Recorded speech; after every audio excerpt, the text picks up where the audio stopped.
I guess first I'd like to thank Just Coach wait, Block. just Oh, wait, Lawrence. sorry. I'll Hey, cue me in. yeah, I'll cue you in.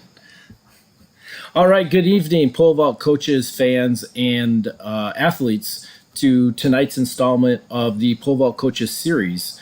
Tonight we have our guest Lawrence Johnson, and he's going to be speaking on being black in the pole vault and kind of some of his experiences. And so we have a great line of information for you to present. I encourage you to ask questions in the chat on the lot for the live audience.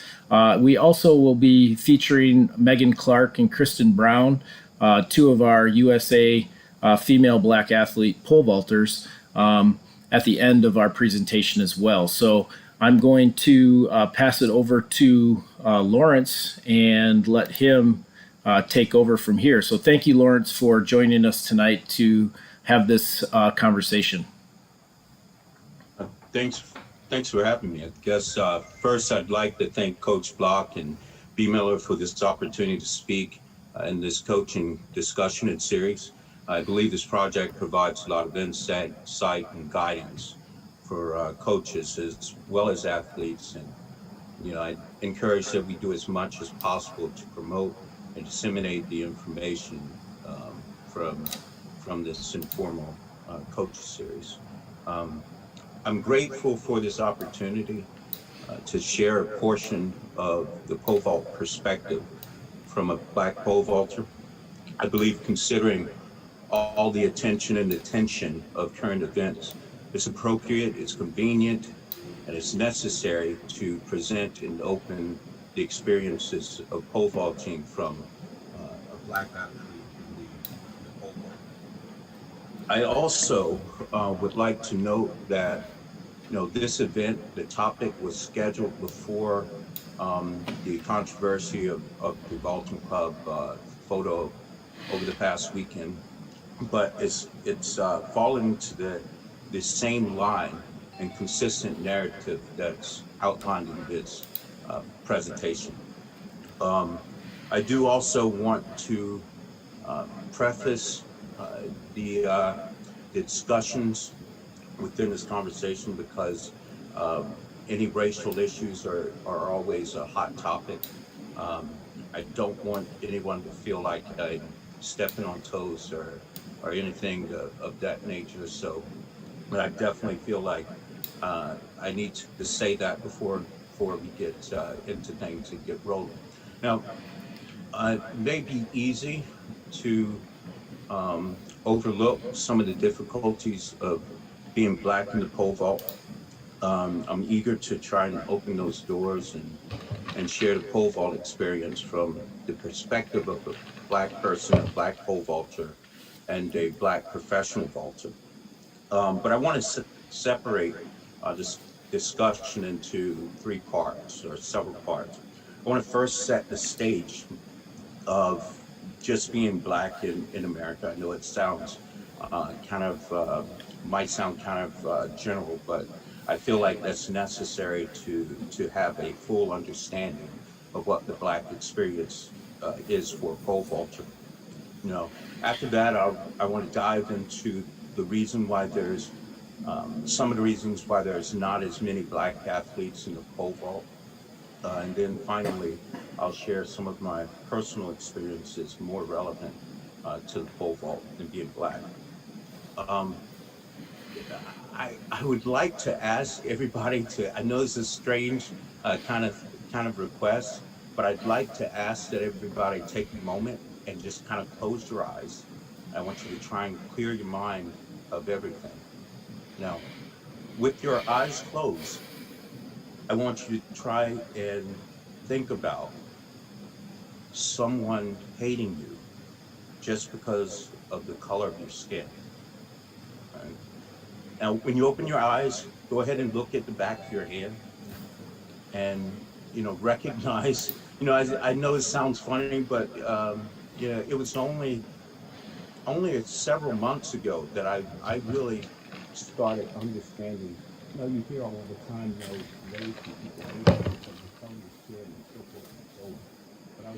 actually walking through the supermarket one day, it really hit me that, you know, people hate me or would rather see me in chains than, to be out walking around simply because of the color of my skin. So I really feel like it's necessary and convenient to kind of bring that through. Um, I begin with also asking you to think about uh, the number of times that you've been pulled over for a speeding ticket. Unfortunately, V. Miller can probably attest to this. I have had a history of driving fast, especially when I was younger. So I was pulled over quite a few times for speeding. And the thing about that is that I can count, to this day, I can count on one hand the number of times an officer has approached my vehicle without his gun unholstered and his hand on his gun on the side. This just became, first few times kind of shocking to you. Um, After that, you kind of become numb to it, but it's something that I feel like blacks experience more than whites, if any. I can say that one of the most fearful interactions I've had was with a police officer or a couple of police officers when I was returning home from the University of Tennessee one winter after staying over and practicing. I got to Christmas Eve and decided to make the drive home. It was an 8-hour drive to get back to Virginia. And so, middle of the night, I'm just pulling up. I'm 2 miles away from my house, and the lights come on behind me, and I pull over. And the vehicle I was driving was it was 10 years old. It was what my family put me in. It was a Chrysler van, the first vehicle we had ever, my family had ever purchased. And the thing about it was it sucked up oil, uh, and and the window wouldn't go down. The reason why I say it sucked up oil is some of the teammates used to joke me coming to campus. They could say we can see you coming because we see the smoke signals that you're pushing out on your way into campus. I've been pulled up a few times, and I had a preset response because it pulled up, and people would say, "Look under your hood, and your hood's on fire. Your engine's on fire." And I kind of joke now. It's just I have a portable grill, and I just got a few burgers on the grill and rolling. But in this vehicle, my window on the driver's side wouldn't go down. If you tried to move it down, it slid all the way down, and you couldn't do anything with it. So I had a um, ice ice scraper and one of those calendars that you used to pick up from gas stations, kind of wedged into the window to keep it from going down. Um, as they approached, there was an officer on each side.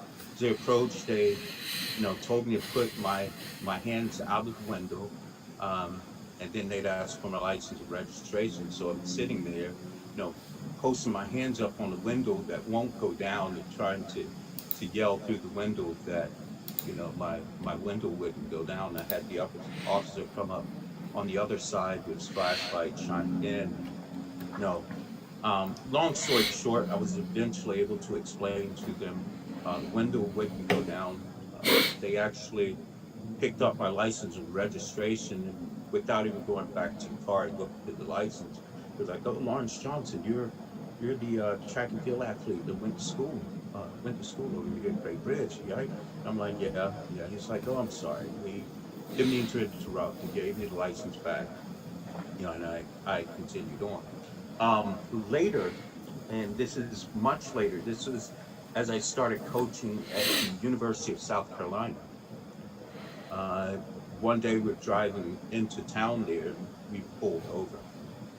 It was myself, my wife, and two of my children in the back seat. They were 3 and 4 years old. We pulled over, and the officer came up to the car, and the very first thing he said was, "Step out of the vehicle." There was no license, no registration, just step out of the vehicle. He pulls me out, sends me around to the back of the car and starts frisking me down. My wife is upset and she's trying to get out of the car and come back and see what's going on. There's another officer on her that's telling her to get back into the vehicle or she's going to be arrested too, and the kids be carried off by the state. So this ordeal is going on. My kids are in the car crying. It's the first time in my life, and the only time, that I was actually arrested. They took me, locked me up in handcuffs, and set me in the back of the police car. The only excuse they gave at the time was that my registration had expired. Um, so they took me from there. They set me in a police car. Of course, your hands are cuffed behind your back.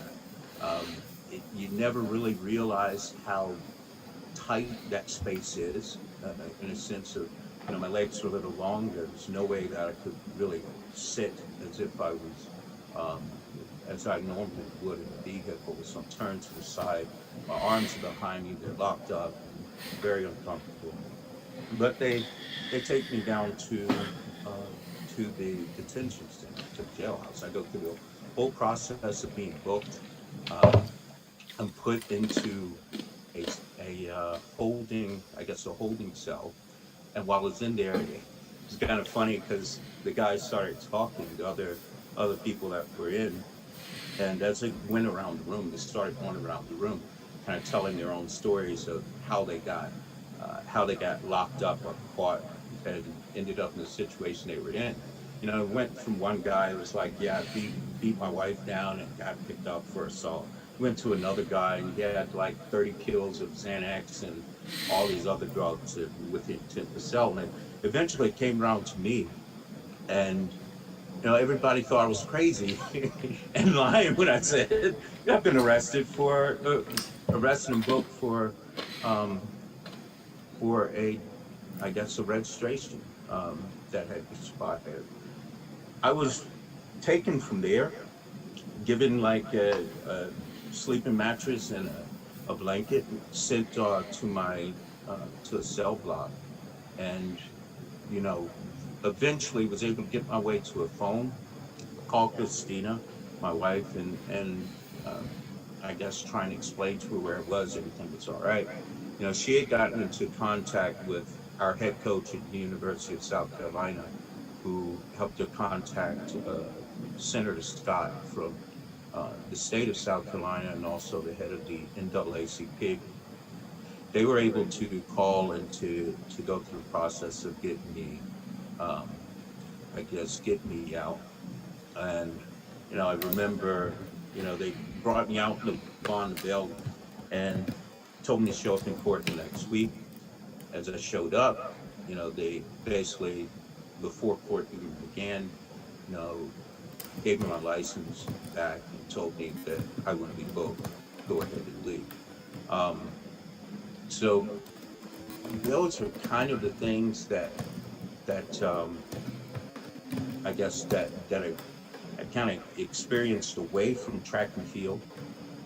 But when you bring it back to why there are not as many blacks competing in or training in the pole vault,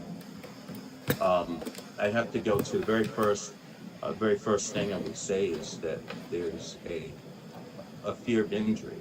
That one of the advantages of bringing gymnasts to the pole vault is that there's little concern about, how they invert. They have great body awareness, and take them and ask them to get on the pole and go down and swing upside down is kind of like an everyday thing for them. Most blacks don't have the opportunity to participate or compete in gymnastics, and so that body awareness is one of those things that may not be as developed.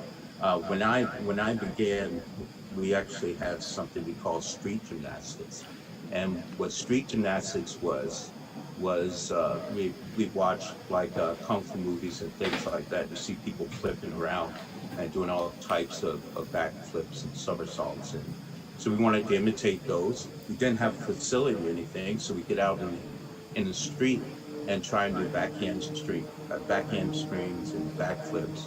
And the rules were simple.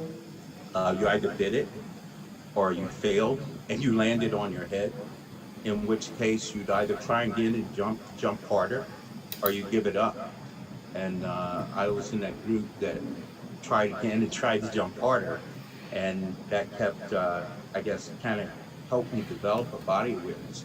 That's actually how I began into the pole vault, because um, we were in the gym. We used to go into the gym when I was in high school, and do things to try and impress the girls in the school there. So we ended up in these athletic competitions, doing backflips, back somersaults, and I figured out one day that I could, hit backflips coming off the top of the bleachers. And so I worked my way up to the top of the bleachers. I hit my backflip off the bleachers, and as soon as I land, this hand comes out and grabs me by the arm. It's our PE coach slash track coach, and he guides me into his office, sits me down in the chair, sits on the other side and tells me, son, you're pole vaulter. You've got to come out. You've got to come out for the pole vault. And so that's where I began. I think with continuing with the narrative of the fear or lack of fear within the vault, just to expound on my situation and how reckless I was. I went home, and after a couple of weeks of being on the tracks in the pole vault, decided that the difference between an Olympic vaulter and a high school vaulter was just the length of pole they were on. And so our school had 4 poles, and I went and grabbed the biggest pole we had in the shed, which was a 16-foot catapult. I came back on the runway. My approach was about 50 feet. I didn't change a step. I gripped right on the end of the pole and came charging down, charging down the runway. I planted the pole. I get this huge bend, and I still feel like I have another 3 steps I need to go before I come off the ground. The pole bends, it slams me to the ground and shoots me out about 20 feet. I leave a trail of skin and blood, all the way out. But my coach came over and stood over me as I opened my eyes and said, "Yeah, you're definitely a pole vaulter. You have no fear." So I think when we watch sometimes athletes come over, and I think we all as coaches have seen situations where athletes are sent over by their high school coaches and sometimes their college coaches with no experience in the pole vault whatsoever. They, in some cases, not even picked up a pole. They send them over to score points and do whatever for the team. We've had situations where, like for instance, I was at the University of South Carolina, and we had athletes come over that were sent over by their coaches that had never touched a pole before. They were told, just go and pole vault. We want to see how you do. And so these guys would come down the runway, and many of the, actually, in all of the times that I noticed, they were all black athletes. And so they'd come over and they'd do pretty much the same thing I did when I learned that there's a big difference between a high school vaulter and an Olympic vaulter. And they would grab on the end of the pole and just kind of pick a place on the runway and come charging down. It was so much to the point that I remember one competition, we just delayed the start of the competition and basically went through a mini camp to ensure that the athletes, as they tried to compete in the pole vault, that they didn't kill themselves or create some type of injury. But, I think nowadays with video cameras and cell phone cameras, the last thing that anyone would want to do is become a meme or mime the internet. I mean, we've all seen videos floating around of athletes that have vaulters that have not had, let's say, successful vaults. They're rejected, and these things are played over and over again. And I'm pretty sure, most people don't want to be the subject of one of those videos. But that's one of the things that I think brings us to where athletes are not really ready, or Black athletes are not as willing and ready to compete in the pole vault. So the next thing that I would focus on or say is a major reason that athletes don't compete in the Black athletes don't compete in the pole vault as much is just pure discrimination and stereotyping. And this is something that occurs not just from white coaches, but also from Black coaches. And it essentially is that, you look at your track team and you're trying to determine where athletes have the best fit. And the premonition or the stereotype is that Black athletes should be sprinted. And so they're directed more to the sprints or to the relays and never really given the opportunity to come over and pole vault, regardless of how they feel bent or what their desires may be. The typecasting Black athletes themselves are, I guess, Black athletes are consumed with the predisposition that Black athletes don't pole vault. They receive, in some cases, negative feedback from not just white athletes, but also from Black athletes. The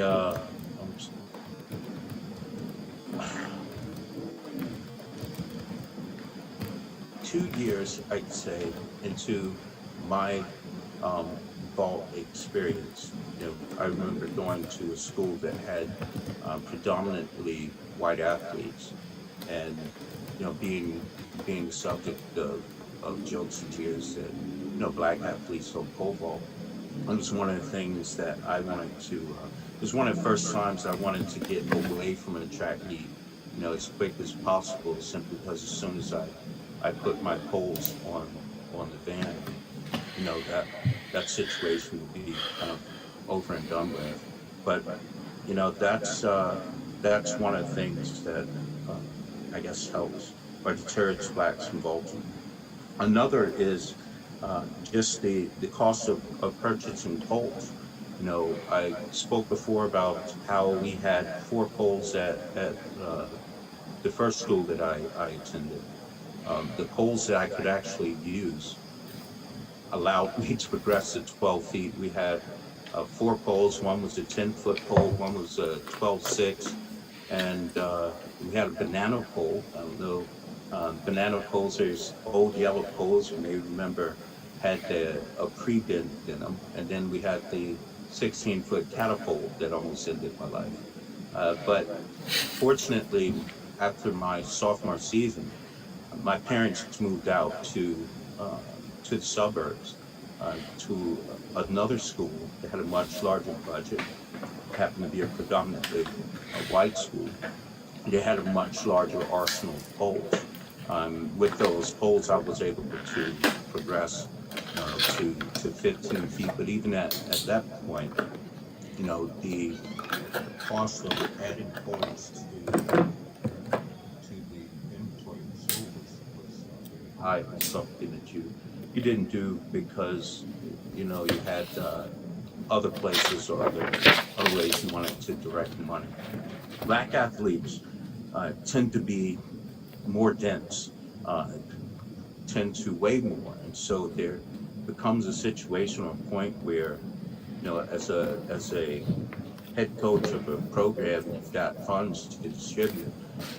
You either have to focus on purchasing this big pole that may only be used by one athlete for the next 3 or 4 years until you had someone else in that range, or buying something smaller.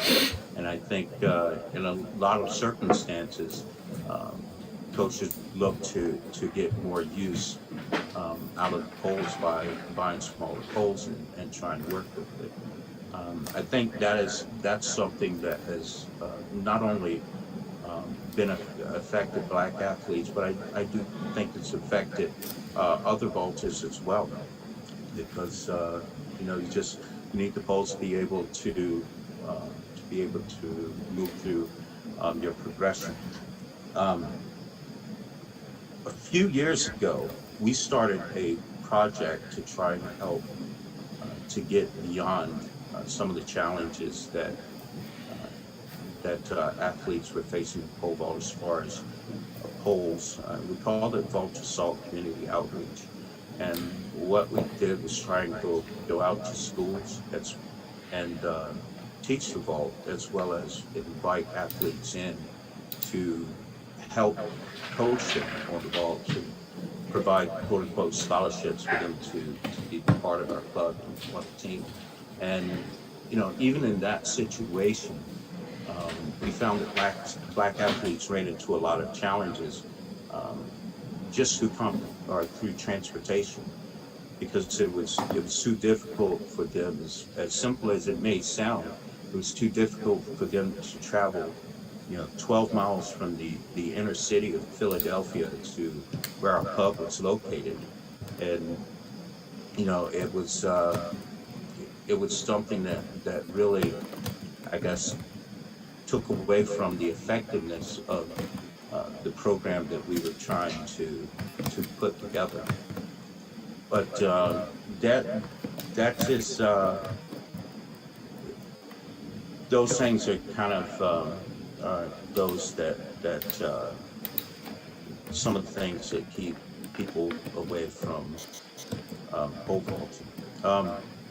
To move on to the University of Tennessee,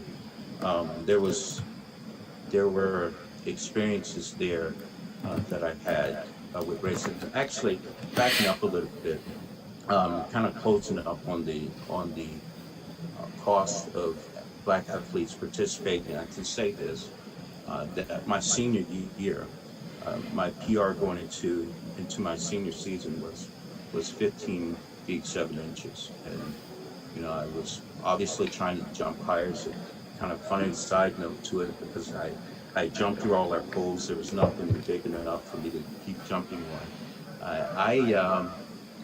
I don't know if I know you've never seen this before, but try and imagine a vaulter taking an attempt on the runway, coming back, placing his pole down, running over to an ice cooler, pulling a bunch of wet towels, or frozen towels out, running back over and wrapping them around the pole. And I did that with the assumption that I would stiffen the poles and be able to jump higher. But of course it didn't work. I found out a few years later, after sharing the story with Steve Chapel of Spirit. He had a good laugh, because he let me know that poles don't really work that way.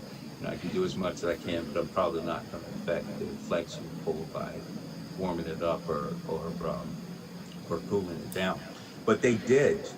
Chapel did send my high school 3 poles that would fit in my range, and had he not done that, I took those poles out the next week at our district championship, and jumped 15.6, jumped 16, and the standards wouldn't go any higher than 16 feet, so we brought some boxes and put the standards on top of the boxes and pushed up another 6 inches, and I cleared that bar.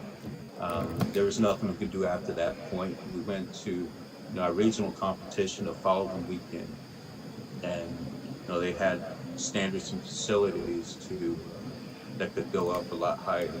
And then I was able to vault 17.6. That's where my high school PR came from. So without that donation of poles by Spirit, I would have walked away from high school without having the PR that I had. Um, the moving on to the University of Tennessee, my experiences there. Um, I first need to distinguish or separate the relationship that I had with Coach B. Miller and with the other coaches at the university. I never had any issues or challenges with the coaches I worked with there. Um, there was a kind of underlying theme amongst the Black athletes where, we stayed in Big Orange County, which is University of Tennessee, of course, is Big Orange Country. We stayed within the Big Orange Country. They had something called the Big Orange Screw. And what the Big Orange Screw was that as you became less relevant to the school, that they would kind of turn their back on you, and you would be kind of left on your own. There's some examples. I remember one in particular where we had an athlete who was a friend of ours that was NFL material. He completed his senior season, and because he was pretty outspoken about some of the things that he experienced with the coaching staff within the administration, they, I guess, blackmailed him. And as he went on to the NFL Combine, all of a sudden they released his information that he had tested positive for drug use, for marijuana, for 3 years, which of course um, included the time that he was there playing football. And they had obviously had overlooked that and made it a point once he spoke against the university to make sure that he had no opportunity going forward. Personally, I experienced a situation my senior year where going into after completing my senior season, um, there was a direction for me to commit to a management agency that was there within the city that typically took on a lot of the university athletes. Um, we were 2 weeks away from the Olympic trials once I finished the collegiate season, and what that resulted in was me basically being told I couldn't use the facilities. And I spent the next 3 or 4 days arguing up to our AD, who ultimately would tell me that he couldn't bar me from the facilities, or he couldn't bar me from the facilities, but he'd allow me to use it when the team wasn't out. So that gave me 7:30 p.m. on. There was an athlete that was also aware of my situation. It was a graduate assistant at the time, and he came over and was assisting me. He was sympathetic to what was going on, assisted me through that at least the first couple of days before he was informed that he would lose his graduate assistantship if he continued to work with me. So the final 2 weeks going into the Olympic trials, I was basically being coached by the R&B group that I was singing with at the time. And so I definitely, it was definitely something that made me feel or understand some of the differences of being a Black athlete. I also, as moved on into professional ranks, there was quite a few opportunities or quite a few things that showed me that I was different from other athletes. I never knew what Der Kampf meant until I went to Dusseldorf. I didn't know that Der Kampf meant nigger in German.